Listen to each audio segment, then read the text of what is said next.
ओम अज्ञानतिमिरन्धस्य ज्ञानाञ्जनशलाकया चक्षुरुन्मिलितं येन तस्मै श्रीगुरुवे नमः।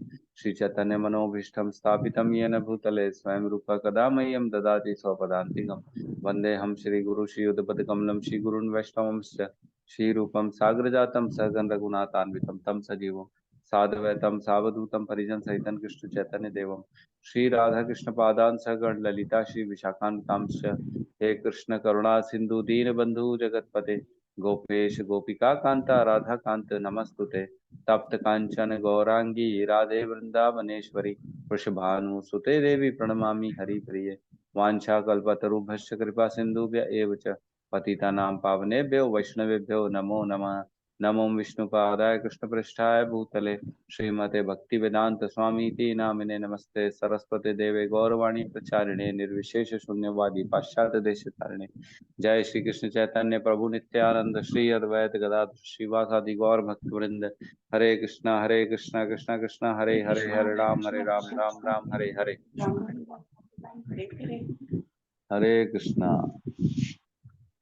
तो कल तक हमने श्लोक जो किया है वो 25 किया है, जिसमें कहते हैं भगवान मैं महर्षियों में भृगु हूँ, वाणी में दिव्य ओमकार हूँ, समस्त यज्ञों में पवित्र नाम का कीर्तन जप तथा समस्त अचलों में हिमालय हूँ। अभी 26 में प्रवेश करते हैं। 26 साथ में दोहराएंगे।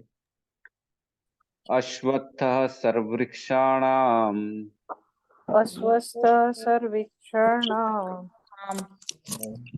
देवऋषीणां च नारद देवऋषीणां च नारद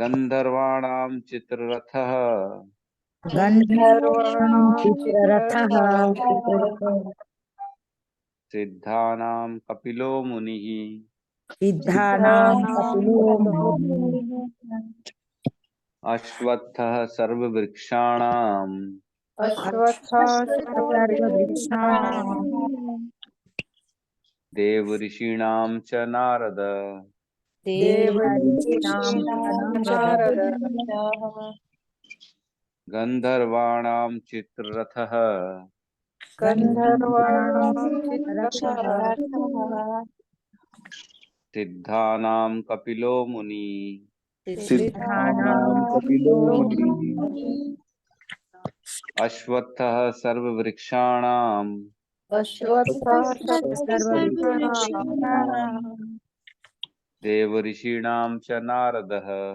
देवऋषीणां देवर्षीणां च च नारद नारदः गंधर्वाणां चित्ररथः गन्धर्वाणां चित्ररथः सिद्धानां कपिलो मुनिः सिद्धानां कपिलो मुनिः कपिलो मुनिः। अनुवाद। मैं समस्त वृक्षों में अश्वत्थ वृक्ष हूँ और देवऋषियों में नारद हूँ। मैं गंधर्वों में चित्ररथ हूँ और सिद्ध पुरुषों में कपिल मुनि हूँ। तो समस्त वृक्षों में अश्वत्थ वृक्ष। अश्वत्थ वृक्ष मालूम है कौन सा होता है? पीपल का पेड़ पीपल का पेड़। पीपल पीपल का का पेड़, पेड़ बहुत सुंदर। बिल्कुल बिल्कुल, पीपल का पेड़ है। भगवान कहते हैं मैं पेड़ों में वृक्षों में क्या हूँ? पीपल का पेड़ हूँ। तो एज इट इज एक और श्लोक में भी भगवान बताते हैं, 15.01 खोलेंगे, उसमें भी बताते हैं कि वृक्ष है एक पीपल का। ये पूरा संसार, उसके बारे में चर्चा चलती है 15.1 में। इसमें कहते हैं ऊर्ध्व मूलम अधः शाखम, ऊर्ध्व मूलम अधः शाखम अश्वत्थम प्रायुर अव्ययम अव्ययम छंदांसि यस्य पर्णानि य तम वेद स वेदवितः। मतलब भगवान कहते हैं, कहा जाता है कि एक शाश्वत अश्वत्थ वृक्ष है जो कि पीपल का वृक्ष है, जिसकी जड़ तो ऊपर की ओर है और शाखाएं नीचे की ओर है, तथा पत्तियां वैदिक स्रोत हैं। जो इस वृक्ष को जानता है वह वेदों का ज्ञाता है। तो इस संसार के बारे में बताया कि ये एक संसार जो है अश्वत्थ वृक्ष जो कि उल्टा है, जिसके जड़ ऊपर है और उसकी जो है पत्तियां और ब्रांचेस और सारी चीजें नीचे है। और वो यहाँ पे भी कह रहे हैं कि मैं हूं एक पीपल का पेड़। तो पीपल का पेड़ इसलिए कह रहे हैं क्योंकि पीपल का पेड़ जो होता है ना, उसकी बहुत सारी खूबियां होती हैं। किसको किसको कौन सी खूबी मालूम है पीपल के पेड़ की? प्रभु जी ऑक्सीजन बहुत देता है। हरे कृष्णा प्रभु जो जी। रात 24 को घंटे ऑक्सीजन ऑक्सीजन देता है वो। हाँ, 24 घंटे ऑक्सीजन देता है पीपल का पेड़। यस। और प्रभु जी उसकी पूजा भी होती है, भगवान विष्णु वास बिल्कुल करते हैं, लक्ष्मी जी। बिल्कुल सही कहा। वो उसकी पूजा दिव्य है, वो पूजनीय है, उसकी पूजा की जाती है। और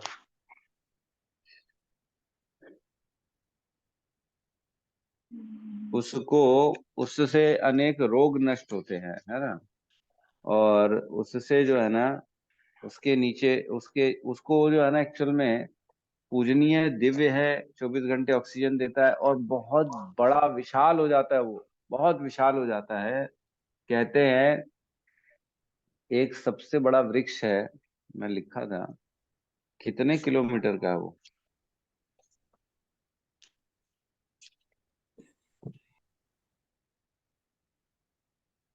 जो सबसे बड़ा है, 12 एकड़ में सबसे बड़ा पीपल का वृक्ष फैला हुआ है। 12 एकड़ का एक वृक्ष है, समझ रहे हैं? 12 एकड़, इतना बड़ा वृक्ष है एक पीपल का, जो कि पूरे एशिया का सबसे बड़ा है। तो इतने बड़े बड़े होते हैं ये, जो है ना पीपल के पेड़। वो अब बहुत सारी छोटी छोटी छोटी छोटी लताएं आ जाती हैं, जो जड़ बन जाती हैं, और फैलता जाता है। कहते हैं पीपल के पेड़ को काटने से ब्रह्म हत्या का पाप लगता है ना। ब्रह्म हत्या का पाप लगता है पीपल के पेड़ का। क्यों? क्योंकि भगवान कह रहे हैं कि मैं हूं पीपल के पेड़ में। तो पीपल पेड़ पूजनीय होता है। माता जी लोग अक्सर हम देखते हैं, जो है इन लोगों का जो उपास रहते हैं, परिक्रमा। परिक्रमा हरे करते हैं। कृष्णा प्रभु। हरे कृष्णा प्रभु जी, दंडवत प्रणाम। प्रभु जी वो तो दूसरा एक पेड़ रहता है ना, वड़ का पेड़ रहता है ना, जिसकी जड़ें नीचे आती है और वो फैलता जाता है। दो पेड़ बरगद होते का हैं प्रभु जी। वो भी बड़ा होता है, लेकिन पीपल का पेड़ बहुत बड़ा होता है, उससे ज्यादा बड़ा जी होता है। जी। वो वट बरगद पूर्णिमा का के भी दिन पेड़ हम होता है। परिक्रमा उस पेड़ का भी करते हैं, पूर्णिमा के दिन, वट पूर्णिमा के दिन प्रभु जी। अच्छा, यस, अनीता माता जी कुछ कहना चाहती है पीपल के पेड़ के हरे बारे में? कृष्ण प्रभु जी, एक क्वेश्चन था प्रभु जी। जी गमला माता जी। वगैरह में बरगद और पीपल का पेड़ उगता है प्रभु जी बहुत, इसको कैसे करना रहता है? अपनी टंकी के पास उसको हो जाता है। पीपल के पेड़ को कहते हैं, जो जमीन में उग जाता है ना, उसको नहीं काटना चाहिए। लेकिन जो दीवालों पे और हमारे जो आंगन अंदर सीमेंट में या ऊपर छतों में जो उग जाते हैं, उसको आप निकाल सकते हो, कोई दिक्कत नहीं है। जी लेकिन जी। जो जैसे खाली स्थान है, जो ऑटोमेटिकली नीचे भूमि पे उग गया है ना, हमारे घर के बाहर आंगन में या रोड पे, उसको नहीं कभी भी निकालना चाहिए। क्योंकि जी पीपल जी। पेड़ खुद ब खुद निकल आता है, उसको कभी भी, मेरे को नहीं लगता, वो खुद ही आ जाता है। बोया आदमी उगा भी सकता है, लेकिन खुद बे खुद आ जाता है वो, बिना लगाए जी उग जाता है वो। मतलब पीपल ऐसा है कि कहीं पे भी, छतों में भी लोगों देखते हैं ना, पीपल का पेड़ उग जाता है। मेरे यहाँ छत में भी छोटा सा एक निकल आया था, तो जी उसको प्रभु हमने जी, निकलवा कहीं दिया। भी है। हाँ, तो उसको निकलवा सकते हो, कोई दिक्कत नहीं है। लेकिन जैसे ओपन हो गया, कहीं अच्छी जगह लगा है, अपने घर में आंगन में बाहर लग गया, घर के अंदर नहीं लगा है, तो ठीक है, आप उसको फिर मतलब कहीं पे भी जो जहाँ ठीक है, अनुकूल है वातावरण, वहां से आपको निकालना नहीं चाहिए। लेकिन जब बड़ा हो गया तब तो बिल्कुल ही नहीं काटना चाहिए। ऊपर से काट सकते हो, अपनी दीवारों से निकल गया तो काट सकते हो, बाकी ऐसे नहीं काटना चाहिए कभी भी। ठीक है। तो पीपल है, भगवान कहते हैं मैं समस्त वृक्षों में पीपल हूँ। 24 घंटे ऑक्सीजन देता है, पूजनीय है, और जो है ना रोग को नष्ट करता है, और भी उसके काफी सारे फायदे हैं, इसलिए कहते हैं वो पीपल है। आगे कहते हैं और देव ऋषियों में नारद हूँ। देव ऋषियों में नारद कहने का यहाँ पे ना हमको बड़ा एक इम्पोर्टेंट समझना चाहिए कि क्यों कहा गया है। क्योंकि जितने भी देवता होते हैं ना, वो देवता भगवान के भक्त तो होते हैं, लेकिन वो मिश्र भक्त होते हैं, है ना कहीं सबके अंदर कुछ ना कुछ कामनाएं रहती हैं। और भगवान की भक्ति तो अच्छी करते हैं वो, शुद्ध मतलब भक्ति योग में ही रहते हैं वो, लेकिन मिश्र भक्त रहते हैं, कोई ज्ञान मिश्र, कोई सकाम मिश्र, जो भी है जिसकी अंदर जो कामना रहती है उसके हिसाब से भक्ति करते हैं। लेकिन देवर्षि नारद जो है वो अनन्य भक्त है। देवताओं में नारद जी जो है वो भगवान के अनन्य भक्त हैं। तो नारद जी के ना दो चार इम्पोर्टेंट इम्पोर्टेंट कथाएं हैं जो आप चाहें तो पढ़ सकते हैं। एक है 2.9.41 से 45, है ना।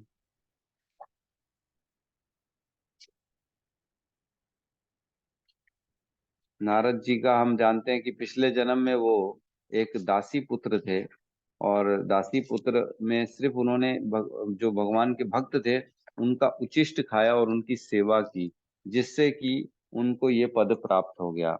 और ये एक बहुत इंपॉर्टेंट और भी चीज है, नारद जी के जितने भी शिष्य हैं वो सारे के सारे बहुत बड़े भक्त बने।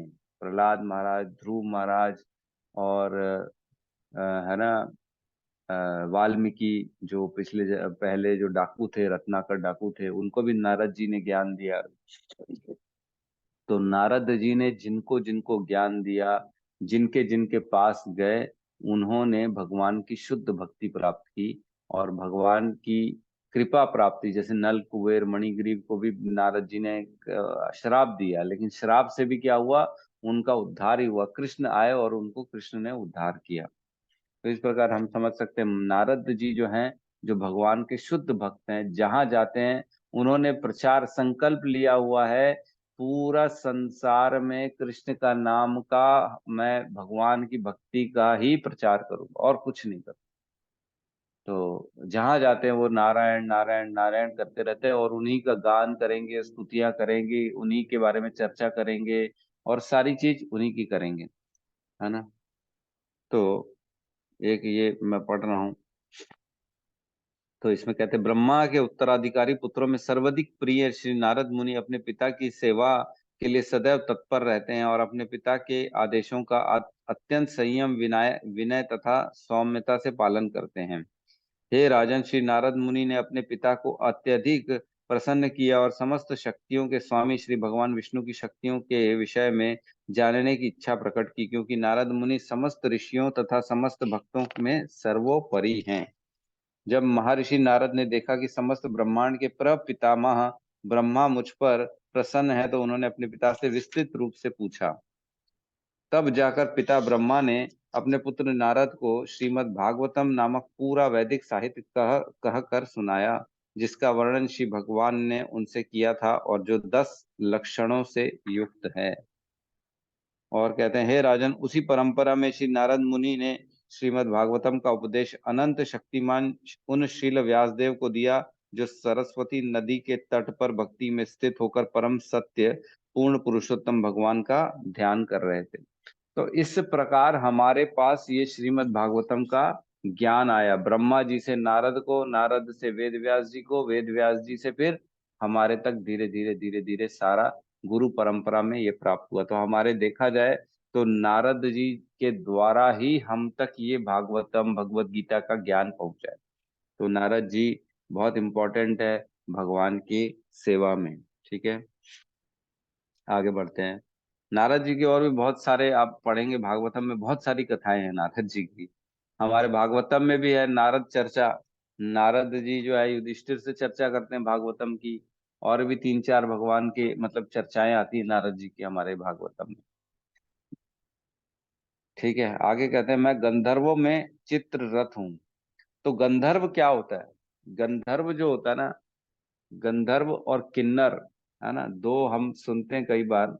तो गंधर्व जो होते हैं जैसे स्वर्ग लोक के देवी देवता होते हैं, है ना, तो उनकी सभा में जो गाने वाले होते हैं ना, जो गायन करते हैं अच्छे, जैसे एंटरटेनमेंट के लिए हम लोग भी कभी कभी देखते हैं आजकल के भौतिक संसार में इवेंट करते हैं, कुछ गाने वाले आते हैं, कुछ नाचने वाले आते हैं। तो वैसे ही वहां पे भी जो है ना, गंधर्वों और किन्नरों को बुलाया जाता है। गंधर्व मतलब गंधर्व गाते हैं और किन्नर डांस करते हैं। तो गंधर्वों में जो सबसे श्रेष्ठ है ना, वो है चित्ररथ। तो गंधर्व जो होते हैं ना, वो भूवर लोक के थोड़ा ऊपर रहते हैं, और वहां से स्वर्गलोक वो आना जाना करते रहते हैं। तो ये जो गंधर्व चित्ररथ की बात चल रही है, ये चित्ररथ जो है ये कश्यप मुनि है, उनकी पत्नी मुनि है। उनसे 16 गंधर्व हुए टोटल। उन्होंने जो 16 गंधर्वों को जन्म दिया, जिसमें से 12वें नंबर पे ये चित्ररथ आए थे। और चित्ररथ जो थे ना, वो एक बार क्या हुआ, अर्जुन और चित्ररथ का आपस में एक बार लड़ाई हो गई थी, है ना। तो अर्जुन से चित्ररथ ने जो है ना लड़ाई हार गया चित्ररथ, लेकिन अर्जुन ने उनको मृत्यु नहीं दी, बल्कि उनको मृत्यु दान दे दिया कि नहीं ठीक है चलो कोई बात नहीं, और तुम जो है ना कोई बात नहीं। तो फिर उन्होंने चित्ररथ ने मित्र समझा अपने अर्जुन को, और उन्होंने काफी सारी चीजें अपनी अर्जुन को दी थी।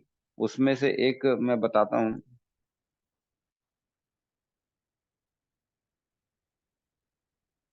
इससे प्रसन्न होकर उन्होंने चक्षुषी विद्या दिया, और चक्षुषी विद्या दिया अर्जुन को, और उन्होंने अग्नेयस्त्र प्राप्त किया, है ना। दोनों चीज दिया, चक्षुषी विद्या विद्या दी और अग्नेयस्त्र दिया इन्होंने चित्ररथ ने अर्जुन को। तो इस प्रकार जो है ना, ये चित्ररथ जो है गंधर्व बहुत उत्तम कोटि के थे। और क्योंकि ये वहां कहते हैं कि काफी ज्यादा सिर्फ भोग वृत्तियां होती हैं इस लोक में, स्वर्ग लोक में, और गंधर्व लोक, किन्नर लोक, ये सारे में बहुत भोग ही भोग है। लेकिन चित्ररथ जो थे ना, भोग में आसक्त नहीं थे।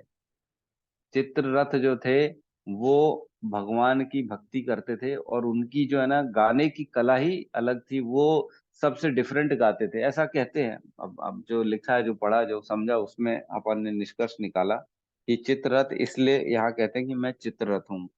और कहते हैं सिद्ध पुरुषों में कपिल मुनि हूँ।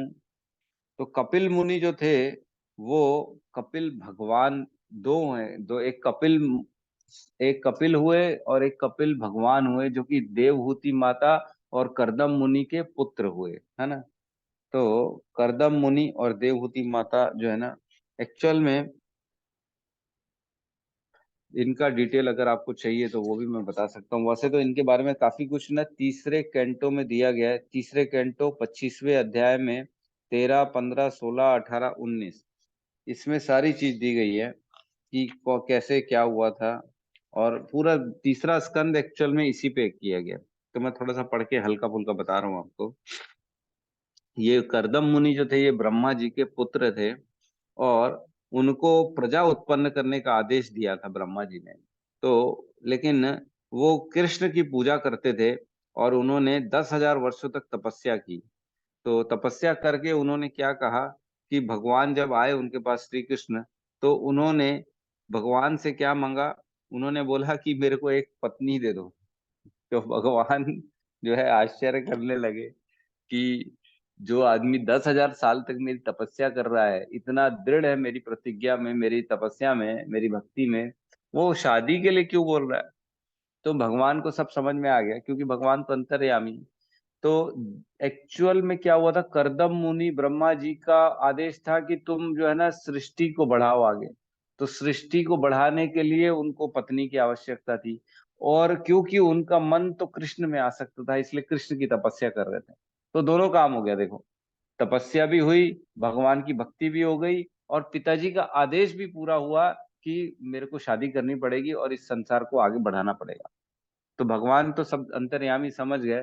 तब उन्होंने बोला ठीक है, तुम्हारे लिए बहुत ही सुंदर लड़की जो है, अपना देवहूति माता, जो कि किसकी पुत्री थी, मेरे ख्याल से मनु की पुत्री थी, पता नहीं किसकी पुत्री थी। स्वयंभू स्वयंभू मनु की पुत्री थी प्रभु जी, स्वयंभू मनु की।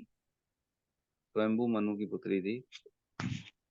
तो देवहूति माता को लेके स्वयं पहुंच गए वहां पे, और अगले 2-4 दिन में शादी हो गई।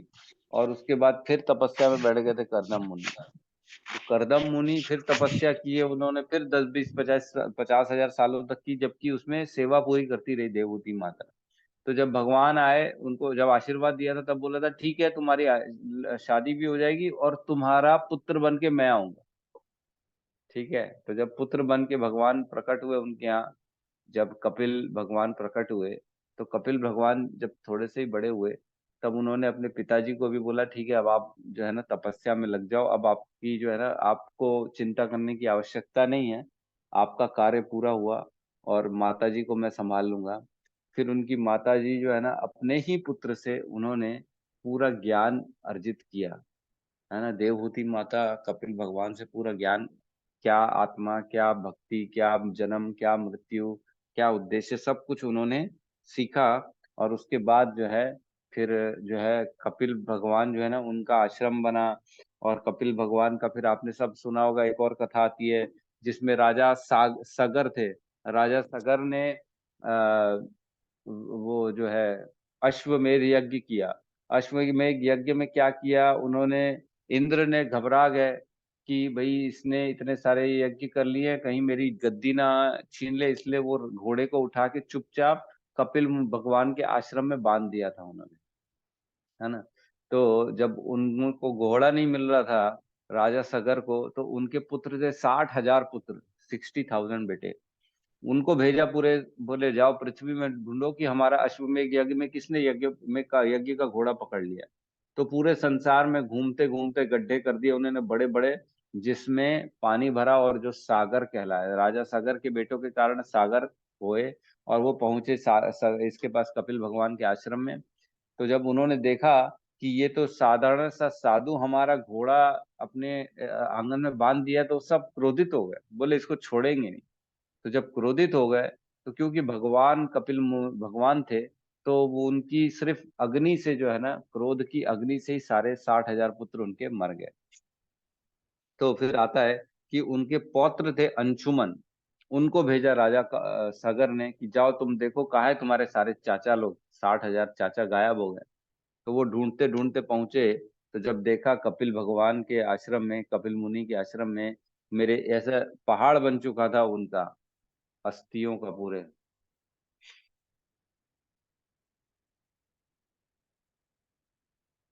आवाज आ रही है मेरी? यस प्रभु जी, आ रही है। आ रही है प्रभु जी। आ रही है प्रभु जी। ठीक है, वो फोन कर रहा है मेरे को। ठीक है, तो वो पहाड़ बन चुका था वहां पे। और, और पहाड़ बन चुका था, तो वहां पहुंचते हैं वो अंशुमन। और वो बोलते हैं अपने पिताजी, अपने कपिल भगवान को उनका दंडवत करते हैं, उनसे रिक्वेस्ट करते हैं और उनको आदर पूर्वक सत्कार करते हैं और पूछते हैं कि ये सब क्या हो गया, कैसे हो गया।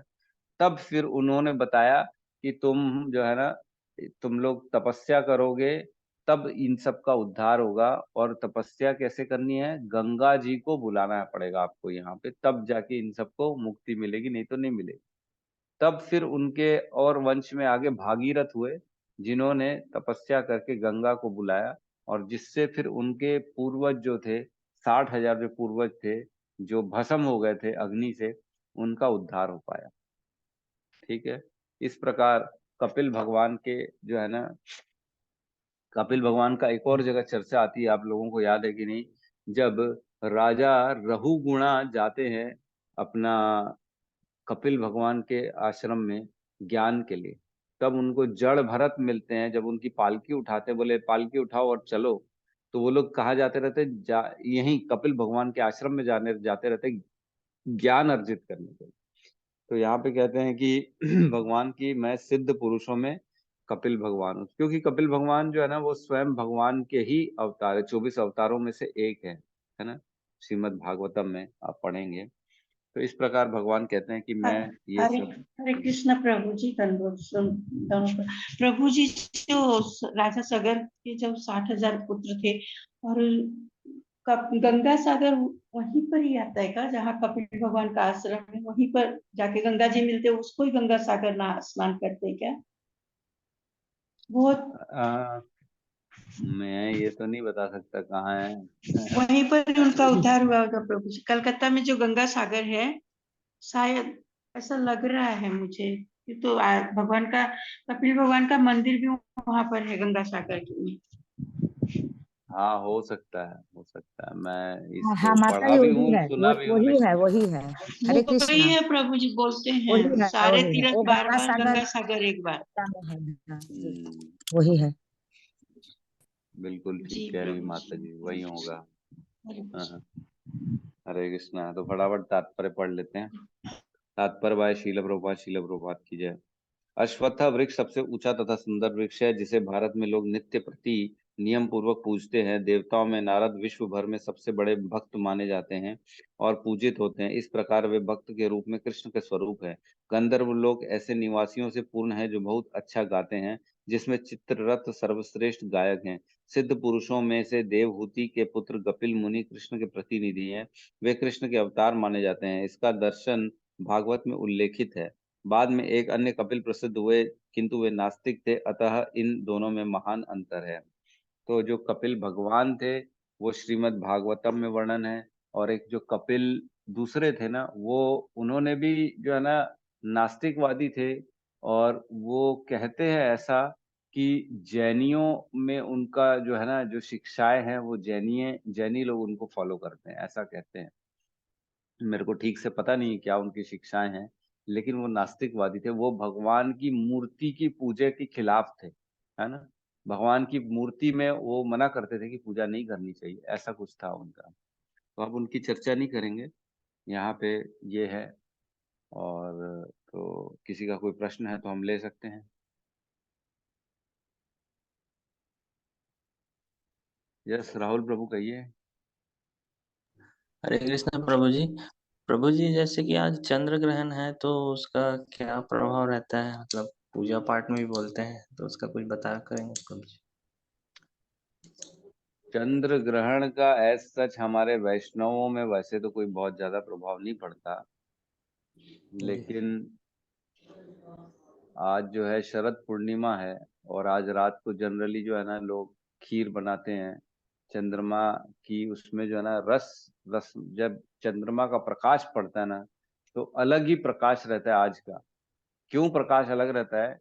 क्योंकि आज के चंद्रमा ने जो है ना भगवान कृष्ण की रास लीला का दर्शन किया था। आज ही के दिन जो है ना भगवान ने रास लीला की थी, इसलिए आज के चंद्रमा को वो प्राप्त है, वो उन्होंने देखा है, इसलिए वो सबको वितरित करते हैं आज की चंद्रमा से। तो ग्रहण से कोई बहुत बड़ा अंतर नहीं है। आप चाहो तो सवेरे वैसे कितने 2-2:30 बजे तक है शायद चंद्र ग्रहण, है ना। तो मेरे ख्याल से तो ऐसा कुछ खास हमारे यहाँ से कोई इस्कॉन वालों ने कोई स्पेसिफिकेशन जारी नहीं किया है कि आपको ये करना है वो करना है। कुछ किया जी। है क्या? किसी को जानकारी है क्या? नहीं है प्रभु जी, वही 4 बजे से है बोल रहे थे प्रभु जी ग्रहण आज शाम।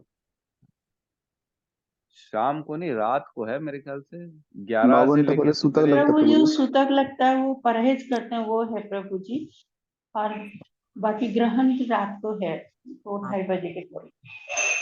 हाँ, वो 2:30 बजे तक है सिर्फ ग्रहण मेरे ख्याल जी से। प्रभु जी। 11 या 12 से लेके 2:30 बजे तक ऐसा कुछ है। जी। कुछ नहीं प्रभु जी, तो आप तुलसी के पत्ता डाल देते हैं खाने पीने में, और बाकी भगवान का नाम पूजा करने का बस। हाँ, और क्या, आपको कुछ स्पेशल करना नहीं है, आप निश्चिंत रहिए, ग्रहण से कोई दिक्कत नहीं है। आप अपने कार्य में लगे रहिए। अपन तो वैसे ही सो जाते हैं जल्दी। उठिए ब्रह्म मुहूर्त में, उठ के चंद्रमा को प्रणाम करिए। हो सके तो सुबह सुबह 3 बजे उठ के खीर वीर जो है वो रख दीजिए भगवान चंद्रमा की प्रकाश में। फिर आराम से उसको 5 बजे तक रखिए, फिर खा लीजिएगा बाद में आराम से। भोग भोग लगा के रखिएगा, फिर उसको बाद में खा लीजिएगा, ऐसा करिएगा, जी है ना। प्रभु जी, वही सूतक में मतलब कोई भी पूजा पाठ नहीं करते ऐसा करके बोलते हैं, इसलिए पूछ रहा था प्रभु जी। सूतक में पूजा पाठ करते हैं, ग्रहण में ज्यादा तो ज्यादा करते पूजा प्रभु पाठ जी, करते हैं। ज्यादा करते प्रभु जी, पूजा अच्छा पाठ अच्छा। ही ग्रहण करते के रहेंगे। समय, ग्रहण में बाकी चीजें अलाउड नहीं होती, लेकिन पूजा का अलाउड है, भक्ति अलाउड है, भजन अलाउड है। तो आपको भगन भजन भक्ति करना है ज्यादा। जी जी जी प्रभु जी, समझ, धन्यवाद। ठीक है, धन्यवाद। हमारे बीच में प्रभु जी हरि नाम कीर्तन करना चाहिए, उसमें भजन करके हरि नाम कीर्तन करना चाहिए। और जो मतलब अपने परिवार में ज्यादा बाहर तो बिल्कुल नहीं जाना चाहिए, बोलते हैं अपने घर में ही करना चाहिए, घर के सारे लोगों को लेके।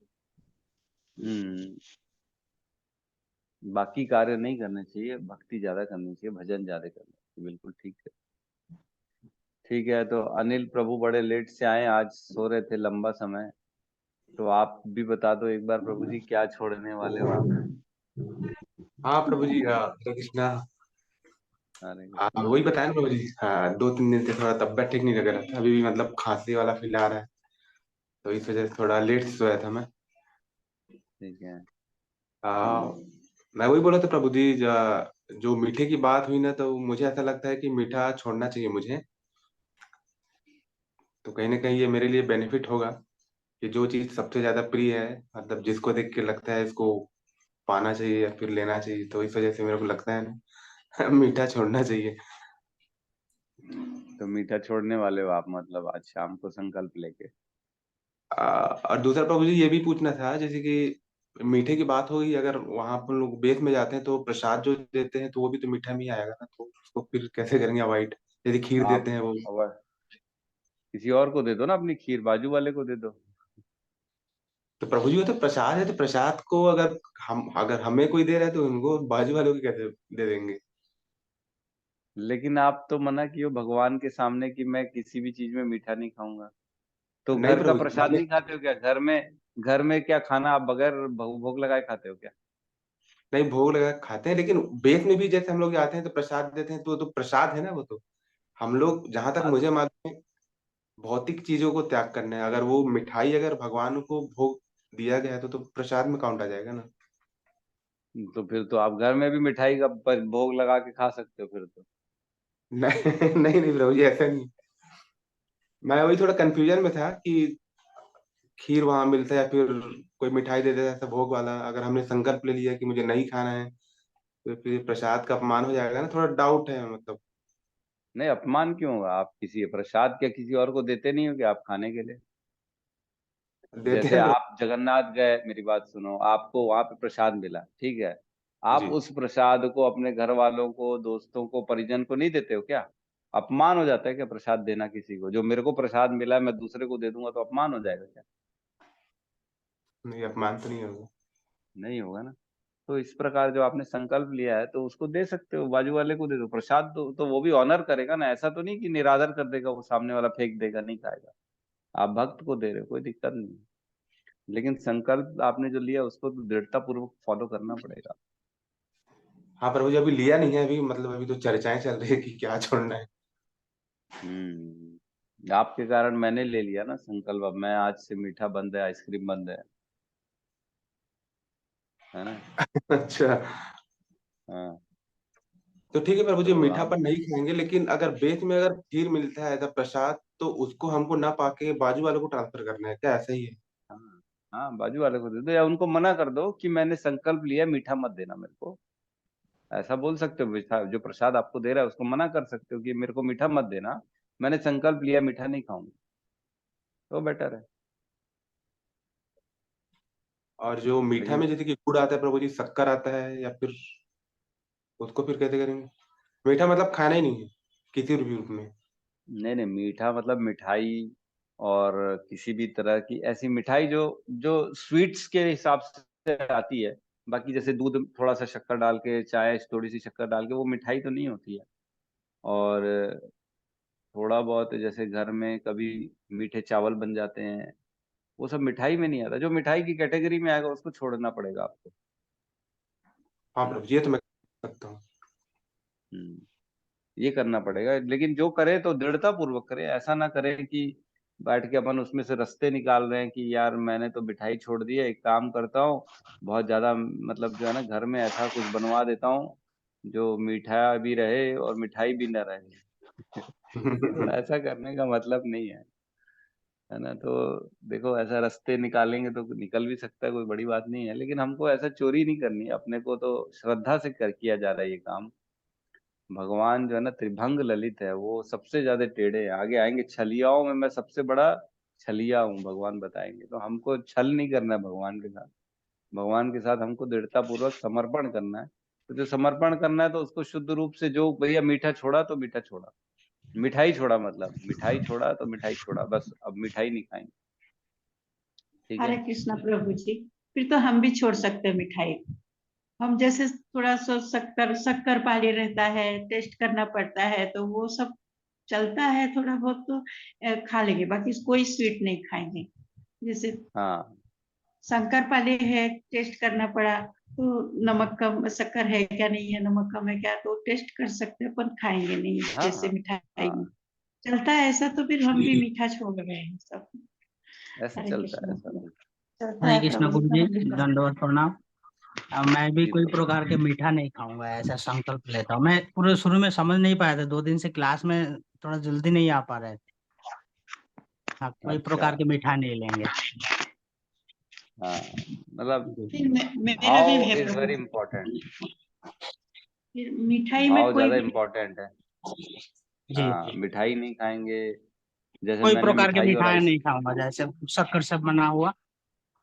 हाँ हाँ, मिठाई और मिठाई जैसी कोई भी चीज, जैसे चिक्की हो गई, कैंडी हो गई, है ना, टॉफी जी जी हो गई, प्रभु जी, चॉकलेट हो गया, जी ये सारी जी चीजें जो है ना वो वर्जित हो जाएंगी।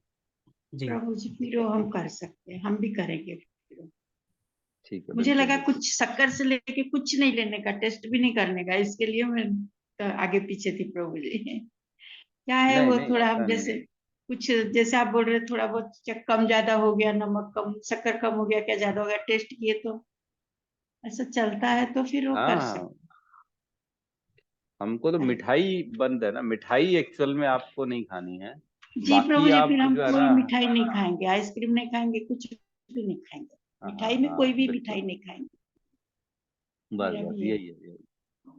2 निर्जला ठीक है व्रत, तो 1 2 भगवान का भगवत गीता का वो श्लोक और मिठाई, इतना छोड़ रहे बहुत हैं। सुंदर, बहुत सुंदर, बहुत सुंदर। तो सबने बहुत अच्छे से संकल्प लिया, सबने कुछ न कुछ त्याग दिया, बहुत अच्छा, बहुत अच्छा लग रहा है। पूरी क्लास हमारी जो है ना, मिल के जो है हमारी क्लास कार्तिक माह का उत्साह पूर्वक जो है ना हम लोग सब फॉलो कर रहे हैं, बहुत अच्छा लग रहा है। हरि बोल, सबको कृपा मिले भगवान की, यही विनती है कृष्ण से। सबको हरि भक्ति मिले, शुद्ध भक्ति, और अपने चरणों में भगवान सबको जगह दे। और हमारा ये सबका आखिरी जन्म हो, दोबारा जन्म न लेना पड़े, यही कामना है। सबको मोक्ष भगवान की, वैकुंठ लोक की प्राप्ति हो, यही विनती है भगवान से। हरि बोल और प्रभु सब जी, हरे कृष्णा, हरि हरि बोल, हरि बोल, हरि बोल, हरि बोल, हरि छोड़ दिया, बोल दिया। बोल। ठीक है, तो हम सब मिलके अब हरे कृष्ण महामंत्र बोल के क्लास को क्लोज करते हैं, ठीक है। हरे कृष्णा, हरे कृष्णा, हरे कृष्णा कृष्ण कृष्ण कृष्णा हरे कृष्णा, हरे हरे, हरे हरे हरे राम, हरे राम राम, राम राम, हरे हरे हरे। हरे। सभी सभी भक्त भक्त वृंद की वृंद की जय। जय। जगत गुरु जगत श्री गुरु श्री प्रभुपाद प्रभुपाद की की जय। जय। निताई गौर प्रेमानंदे। गौर हरि प्रेमानंदे, हरि हरि हरि बोल। हरि हरि बोल, बोल। हरि हरि बोल। हरि हरि।